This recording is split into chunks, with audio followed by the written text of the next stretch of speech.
भाग्य बड़ा या बुद्धि। एक समय की बात है, ब्रह्मा जी का दरबार लगा हुआ था। उसी समय भाग्य और बुद्धि में झगड़ा होने लगा। भाग्य ने बुद्धि से कहा, मैं सबसे बड़ा हूँ, मैं जो चाहूँ वो कर सकता हूँ, वह काम तुम नहीं कर सकती हो। बुद्धि ने भाग्य से कहा, मैं जो कर सकती हूँ वह कोई नहीं कर सकता। बुद्धि ने कहा, भाग्य तुम मूर्ख मत बनो, मैं जब किसी का साथ छोड़ देती हूँ तो मनुष्य कुछ नहीं कर सकता और वह मनुष्य पागल हो जाता है। फिर भी उसी समय भाग्य बुद्धि से बोला, अगर मैं मनुष्य का साथ छोड़ दूं तो तुम कुछ नहीं कर सकती। बुद्धि ने फिर से कहा, मैं जिसे चाहे सुखी कर दूं, मेरे बिना कोई बड़ा नहीं हो सकता। भाग्य ने बुद्धि से कहा, मेरी शक्ति अधिक है, मैं तुम्हारे बिना भी काम कर सकता हूँ, लेकिन तुम मेरे बिना काम नहीं कर सकती। इस तरह दरबार में दोनों ने अपनी अपनी तरफ की दलीलें जोर जोर से शुरू कर दिया। जब झगड़ा दलीलों से भी समाप्त न हुआ, तब बुद्धि ने भाग्य से कहा कि हम दोनों में से कौन बड़ा है। अब इसका फैसला तो केवल ब्रह्मा जी ही कर सकते हैं। इस प्रकार दोनों का तर्क सुनने के बाद ब्रह्मा जी के मन में यह विचार आया कि यह फैसला तो बहुत कठिन है। तब ब्रह्मा जी ने भाग्य और बुद्धि दोनों से कहा कि आप दोनों अपनी अपनी क्षमता का परीक्षण करके मुझे बताओ कौन बड़ा है। इसका तभी पता चलेगा और उसके बाद ही मैं फैसला करूंगा कि आप दोनों में से सर्वश्रेष्ठ वह सबसे बड़ा कौन है। भाग्य ने ब्रह्मा जी से कहा, प्रभु जैसी आपकी इच्छा, आप सबसे पहले मुझे आदेश दीजिए, लेकिन बुद्धि मुझसे बड़ी नहीं हो सकती। तब ब्रह्मा जी ने कहा कि यह एक चरवाहा है, अब आप इसका भाग्य बदलकर दिखाओ। तब बुद्धि भी भाग्य से कहने लगी, अब तुम इस चरवाहे को एक राजा बनाकर दिखाओ। मैं इस चरवाहे का साथ छोड़ रही हूँ। तब भाग्य उस चरवाहे को राजा बनाने की सोचने लगा। भाग चरवाहे के पास गया और भाग्य ने देखा कि चरवाहे के पास तो केवल 3 ही बकरियां हैं और एक टूटी सी झोपड़ी है और चरवाहा सारे दिन उन बकरियों को चराने में लगा रहता है। भाग्य ने देखा कि चरवाहे के पैरों में जूते भी नहीं हैं। अब भाग्य ने पासा पलटा और भाग्य ने सोने के जूते लेकर उस स्थान पर रख दिए जिस स्थान से होकर चरवाहा रोज निकलता था। जब उस चरवाहे ने देखा कि उसके मार्ग में जूते पड़े हैं, वह चरवाहा समझ ही नहीं सका कि यह जूते सोने के हैं। उस चरवाहे ने वे जूते अपने पैरों में पहन लिए और सोचा, चलो अब यह जूते पहनने के काम आएंगे। वह चरवाहा रोजाना उन जूतों को पहनकर जंगल में जाता, बकरियां चराता और लकड़ियां काट कर लाता। लेकिन उसके जीवन में कोई बदलाव नहीं हुआ, क्योंकि उसकी बुद्धि उसका साथ छोड़कर चली गई थी। भाग्य ने उस चरवाहे का खूब साथ दिया, लेकिन उसके जीवन में कोई भी बदलाव नहीं हो रहा था। भाग्य सोचने लगा कि मैं इस चरवाहे को राजा बनाने का वादा किया था, लेकिन इस चरवाहे में तो कोई भी बदलाव नहीं आया है। चरवाहा तो पागलों की तरह रहता है। तब बुद्धि ने भाग्य से कहा, देख लिया तुमने, मैं इस चरवाहे का साथ नहीं दे रही हूँ तो यह चरवाहा कुछ नहीं कर पा रहा है।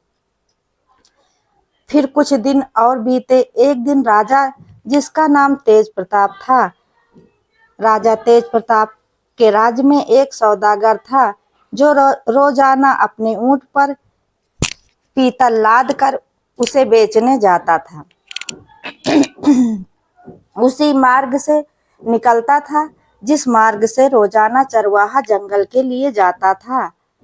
एक दिन उस चरवाहे ने रास्ते में देखा कि एक चरवाहा है जिसके पैरों में सोने के जूते हैं, लेकिन वह उनकी कदर नहीं कर पा रहा है।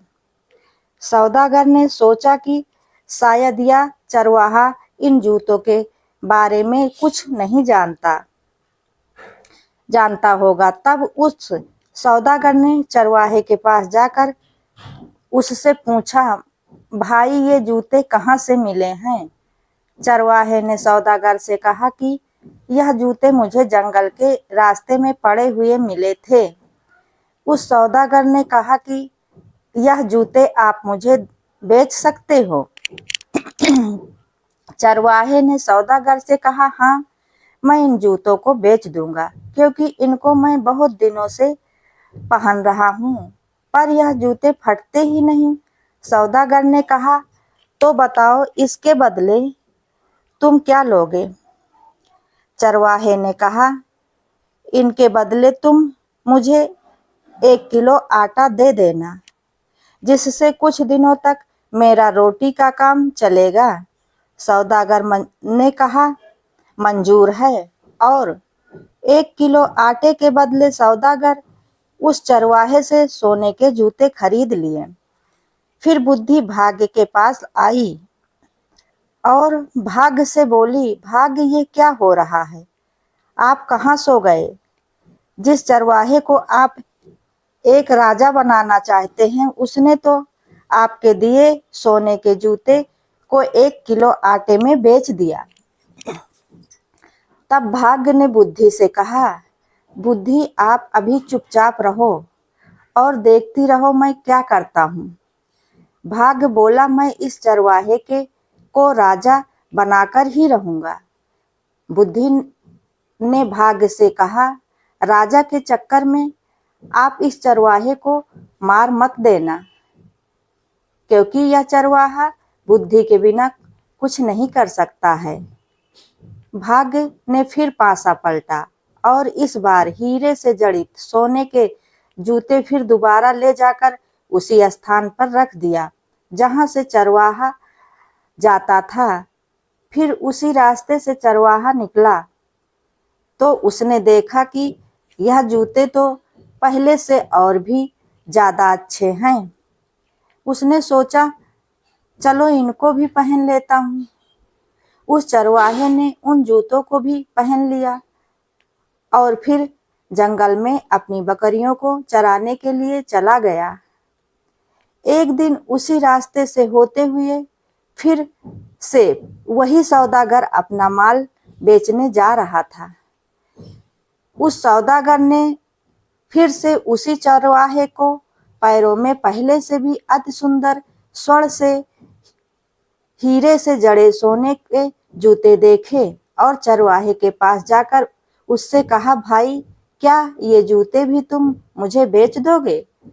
चरवाहे ने कहा, हाँ, मैं इन्हें भी बेच दूंगा, लेकिन इस बार आपको इसके बदले में मुझे 1 बोरी भुने हुए चने देने पड़ेंगे।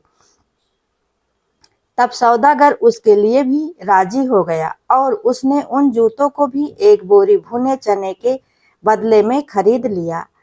अब सौदागर के मन में विचार आया कि अगर इन जूतों को वह राजा को दे दे तो उसे काफी धन मिलेगा। सौदागर ने ऐसा ही किया और जूतों को लेकर राजा के महल में चला गया। राजा जूते देखकर काफी खुश हुए और उन जूतों के बदले राजा ने सौदागर को 100 स्वर्ण मुद्राएं देकर उससे जूते ले लिए।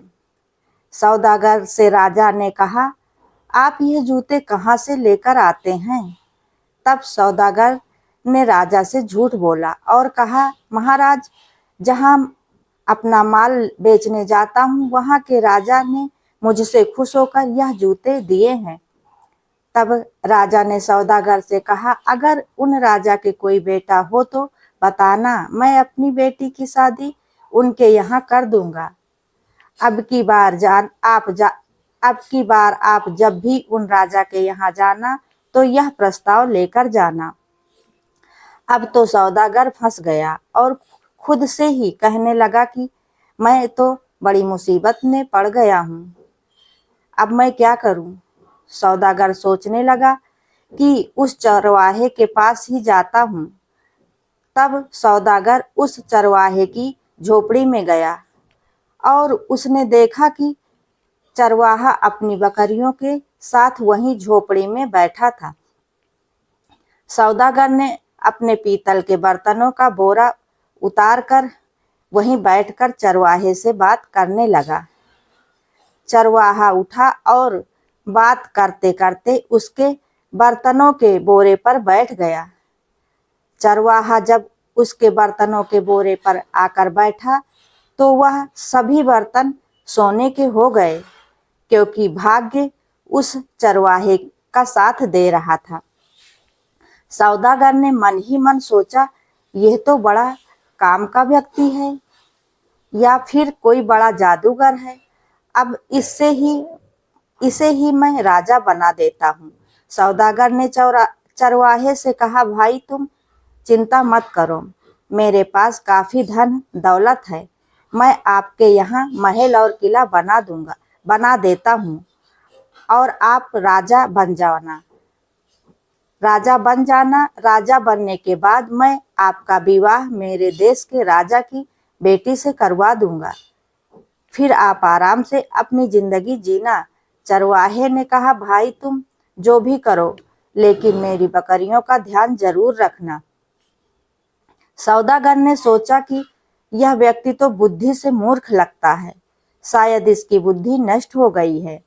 मैं तो इसको राजा बना रहा हूँ और इसे अपनी बकरियों की पड़ी है। फिर सौदागर वहां पर एक आलीशान महल बनवाकर वापस राजा तेज प्रताप के पास गया और उनसे कहा, महाराज, मैं उस राजा को शादी के लिए तैयार कर आया हूँ और आप ही वहां पर अपनी बेटी की सगाई उस राजा के बेटे के साथ कर दो। मैं उनसे तय करके आया हूँ। तब राजा तेज प्रताप ने अपने 2 नौकर भेजकर और अपनी बेटी की सगाई करवा दी। अब विवाह का समय नजदीक आ गया था और चरवाहा अब भी अपनी बकरियों के साथ रहता, उनको चराता और अपनी मस्ती में मस्त रहता। सौदागर ने सोचा कि कहीं यह चरवाहा मुझे मरवा ना दे, इसको तो कोई परवाह ही नहीं है। सौदागर उस चरवाहे के पास गया और उसने चरवाहे को सारी बात बताई और कहा, मुझे और तुझे दोनों को राजा मार देगा। अगर किसी को इस बात का पता चल गया कि तू एक चरवाहा है, इसी कारण मैं जिस प्रकार कहूँ उसी प्रकार ही तुम काम करो। चरवाहे ने मन में सोचा, यह संकट कहाँ से आ गया, मैं तो अपनी जिंदगी आराम से व्यतीत कर रहा था। चरवाहे ने मन ही मन सोचा कि इस सौदागर ने मुझे कहाँ फंसा दिया। अब विवाह का समय आ गया और बारात लेकर राजा तेज प्रताप के देश में जाने की तैयारी होने लगी। काफी सेना, हाथी, घोड़े लेकर पहुंच गए और विवाह की रस्में भी पूरी हो गई। अब उस चरवाहे को एक अलग 7 मंजिला कमरे में सुला दिया। उसको वहां पर कई प्रकार की आवाजें आने लगी, क्योंकि उस चरवाहे की माँ उसे बचपन में भूतों की कहानी सुनाया करती थी। उस चरवाहे को पायल और चूड़ियों की आवाज जैसे ही आती थी, वह सोचता था कि शायद कोई भूत आ रहा है। उस चरवाहे ने डर की वजह से एक खिड़की से कूदने की तैयारी कर ली। इस समय बुद्धि भाग्य के पास आई और कहा, भाग्य, इस व्यक्ति को किसी प्रकार से बचा सको तो बचा लो। यह कूद कर मर जाएगा, क्योंकि इसमें बुद्धि नहीं है। तब भाग्य को एहसास हुआ और भाग्य ने बुद्धि से कहा, बुद्धि आप बड़ी है, मैं छोटा हूँ। बुद्धि आप जीती, मैं हारा। बुद्धि आप ही इस व्यक्ति को बचाओ।